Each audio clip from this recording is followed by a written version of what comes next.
Hey everybody, I'm back with another SK in the Wild treasure hunt. And today I'm checking out a bookstore that I've literally never been to before. I've known about this place for a while, but I don't know what to expect. It's in a neighborhood, and the address of this bookstore is a house. And there's no sign outside the house to say, hey, bookstore here. But it has been around for a while. It does have reviews.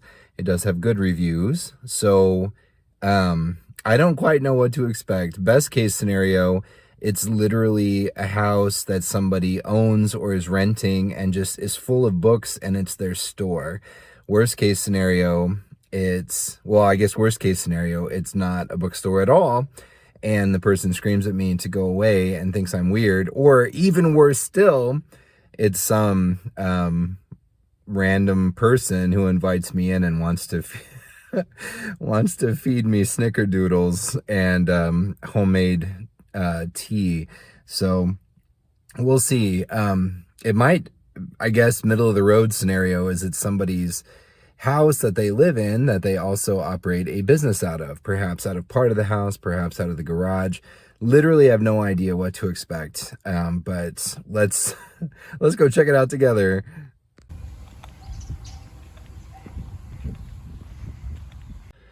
Okay, it's a freaking house. There's no sign anywhere. On the mailbox, there's a little plaque that has the name of the family that lives in the house. I rang the doorbell. I knocked on the door. Nobody answered.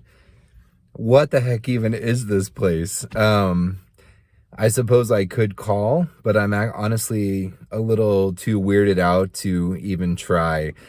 So there's another bookstore that I haven't been to in ages and ages. So I think I'm going to call it good on this just random house in a neighborhood. I didn't peek in through the window. I mean, I'm not that big of a creeper, but the bathroom window was right up front. Light was off inside, but hanging in the window, I could see a glass cross. So I honestly don't know. Is it supposed to be a general used bookstore? Is it a Christian used bookstore? But if it is, I doubt very much that they'll have a great selection of Stephen King or horror paperbacks in general. So I think I'm gonna call it good on this place, and I'll be back in just a minute, and I'll be at a different bookstore that I know is an actual place that you can go inside and they have books. What a crazy idea, a bookstore that actually has books and advertises itself as a bookstore. Anyway, see, I've watched enough horror movies, I've read enough horror books to recognize when I'm about to walk in to a literal horror movie scenario, and I'm smart enough to get out. I do love shopping for books, but even I have a limit. So anyway, I think I just avoided a grisly death, or at least a very, very awkward 30-minute interval of sipping tea and eating snickerdoodles. So anyway, I'll be right back. I couldn't put my finger on it, but I know what that reminded me of. Beverly in Mrs. Kirsch's apartment in It, drinking tea, and how weird the old lady acted. That was almost a Mrs. Kirsch style situation. I was almost Beverly Marsh in that situation. But thankfully, Stephen King has shown me what to expect in those types of situations, and I managed to escape with my sanity intact. Okay, let's try this again. Chapter 2. This is an actual bookstore, one that I've been to before, but haven't been to in a long time, and have never done an In the Wild bookstore treasure hunt video from. And hopefully it is not a murder or stale snickerdoodles place. So let's take a look and see what we find.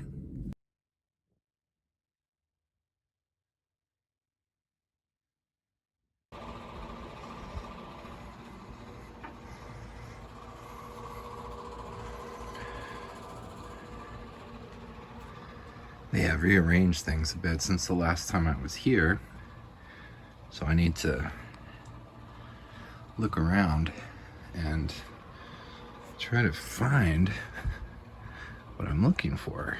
Christian fiction? No, probably not. I don't think there's... God appears in some Stephen King books, but I don't think there's a universe where he would be considered Christian fiction.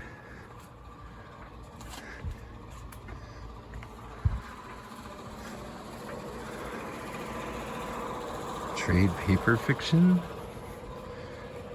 Maybe. Oh. Hello. Hello, Stephen King. Large print Sleeping Beauties.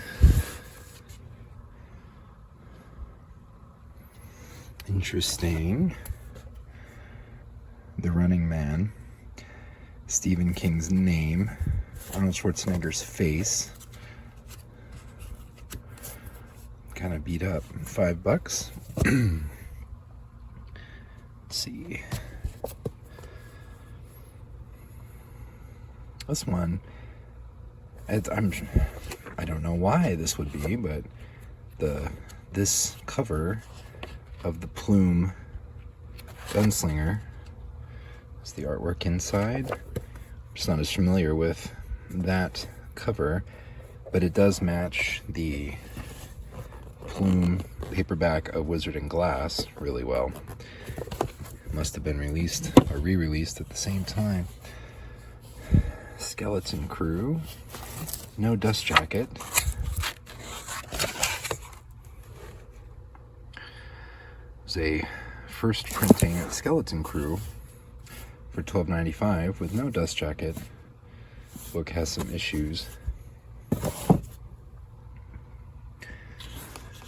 Let's see, up here, Captain Trips.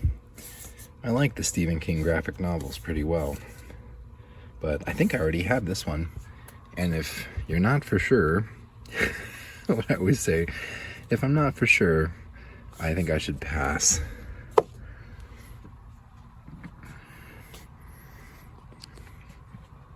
Not quite the Stephen King selection they had last time I was here, but that has probably been a couple of years ago.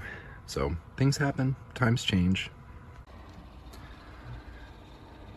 This aisle is simply paperback fiction, so there's a little bit of everything. Some Peter Benchley, V.C. Andrews. So this would be the place to look for just random stuff. It is nice when they're a little bit more sorted, because there's a lot of stuff in here that I'm not particularly interested in. Honestly, I'm really on a paperbacks from hell kick lately. So those El Cheapo trashy horror paperbacks from the 70s and 80s really catch my eye, but they are hard to find. A little bit of Dean Koontz. They are hard to find in a place that's set up like this. But that's okay, because not everyone is like me, looking for very specific garbage fiction. There's a lot of good stuff here.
So I couldn't talk about them when I was in the store because they were literally behind the desk behind the owners, but they did let me look at them and discreetly shoot some video.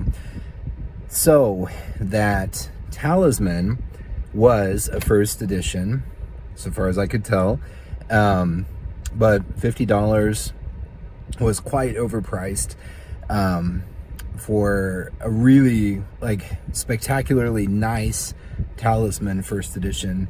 I would think that $50 would be probably the outside of what would be a fair range.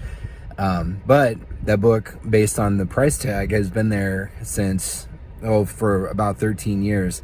So it's no wonder that it's not moving at that price. And the Firestarter, you always have to know, you have to be forewarned and forearmed and know what you're looking for, know what you're looking at. The owner straight up told me this is a first edition, and it had the first edition artwork and the first edition trim size. So I was like, cool, I'd like to look at it. $40. I was like, if that is a first edition in good shape for $40, that would be a very, very good deal. So the jacket has the $13.95 price. I didn't think to check the back flap. I should have. I didn't think to check the back flap for the publisher's address, but it hardly matters because the book, obviously, right out of the gate at first glance, is not a first edition. It has a black paper binding, whereas the first edition would have had, of course, that very distinctive bright orange cloth. So I could tell immediately that it was not actually a first edition. The dust jacket really doesn't even enter into it. If you had a first edition book, as I have seen before at Half Price Books and other places, when there are sometimes, for some reason, there's multiple copies of Firestarter with no jacket, then potentially if you found a first edition jacket, you could Frankenstein them together. But still, it rubs me the wrong way when people who should know exactly what they have and who are supposed to be experts and who people would trust to have more expertise and to guide them in the right direction, knowingly or unknowingly, I will say unknowingly probably, mislead and misrepresent what they have. So anyway, always be forewarned and forearmed with knowledge. That's what this channel is all about. That's what the videos are all about. So if you're ever out and about in the wild and you see something that you think might be really cool, a really great deal on a first edition, but you don't remember exactly what to look for, come back to this channel, look up the video, discreetly pop off into a little alcove, watch the video so that you can see what exactly it is that they're representing. But anyway, this was kind of a strange outing, and normally I do stick to Half Price Books and the antique store that has an entire booth full of books, including a whole section of Stephen King. Normally I go to those places because I have better results. I hadn't been to this bookstore in a few years, as I said, and of course the random creepy just house in a neighborhood that maybe is a bookstore, I don't know. I'd never tried to go there before, and I don't think that I will try to go back. But anyway, it's a lovely day. It's always fun to be out and about treasure hunting. Even if I'm not in the market to buy anything, if I found something amazing, I would share it with everyone that I could on Facebook and point them toward it, and would find some measure of satisfaction from that. Anyway, thank you very much for your time and for your support of me and of the channel. It means a lot to me. And wherever you are, I hope you have a great rest of your day, and I will talk to you later.